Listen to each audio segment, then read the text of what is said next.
On September 1st, 1923. At 11:58 in the morning, millions of people across Japan were going about their ordinary lives. In Tokyo, families were preparing lunch. In Yokohama, ships were moving through the harbor. Then, without warning, the ground began to move. A massive earthquake struck beneath Sagami Bay. Estimated at around magnitude 7.9, the Great Kantō Earthquake violently shook the region for several minutes. Buildings collapsed, roads buckled, bridges were destroyed, and across Tokyo and Yokohama, thousands of people were suddenly trapped beneath the ruins. But the earthquake wasn't the worst part. The fires were. It was lunchtime. Thousands of cooking fires were burning inside homes and restaurants when the earthquake struck. Stoves overturned, kitchens collapsed, and fires erupted across the cities almost simultaneously. At first, they were separate fires, but strong winds began pushing the flames through Tokyo's densely packed wooden neighborhoods. One fire became another, then another. Soon, entire neighborhoods were burning. Tokyo was becoming an inferno. People ran through the streets carrying whatever they could save. Families desperately searched for one another. Others fled toward parks, bridges, rivers, and open spaces, believing they had finally escaped the flames. But sometimes, even open ground wasn't safe. One of the most horrifying moments of the disaster occurred at the Rikugun Honjo clothing depot. Tens of thousands of people had gathered there, hoping the large open area would protect them. Instead, a massive firestorm swept toward them. The intense heat created a violent fire whirl, sometimes described as a fire tornado.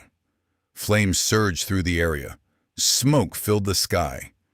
And in a matter of minutes, more than 30,000 people were killed at the site. It was one of the deadliest moments of the entire disaster, and the destruction continued for nearly 2 days. By the time the fires finally died down, much of Tokyo had been reduced to ruins. Entire neighborhoods had simply disappeared. Yokohama had suffered catastrophic destruction as well. More than 100,000 people were dead or missing. Millions were left homeless. And one of Japan's most important cities was barely recognizable. The destruction was so overwhelming that the Japanese government even considered whether Tokyo should continue as the nation's capital. But ultimately, Tokyo would not be abandoned. Instead, Japan began one of the most ambitious urban rebuilding projects in its history. Entire neighborhoods were redesigned, roads were widened, infrastructure was rebuilt, and new efforts were made to make the city more resistant to future earthquakes and fires. Out of the ashes of 1923, a new Tokyo began to emerge. But the disaster left another darker legacy. In the chaos following the earthquake, false rumors spread accusing Koreans and other marginalized people of causing fires, poisoning wells, and committing crimes. These rumors triggered violent attacks and thousands of people were killed or injured. It became one of the most tragic chapters in the aftermath of the earthquake. The Great Kanto wasn't simply a natural disaster. It exposed how quickly a modern city could collapse when earthquake, fire, panic, and misinformation came together. But Tokyo rebuilt, and over the following decades, the city transformed into one of the largest and most technologically advanced cities on Earth. Today, September 1st is remembered in Japan as Disaster Prevention Day. Every year, people practice earthquake drills and prepare for the possibility of another major disaster. Because Tokyo knows something that few other cities understand better, the ground can move again at any moment.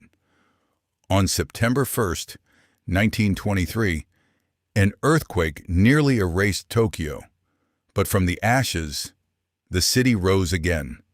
And the lessons of that terrible day still shape Japan more than a century later. If you enjoyed this journey through history, make sure to like this video and subscribe to Worlds Rewound for more stories from the past that are almost too incredible to believe.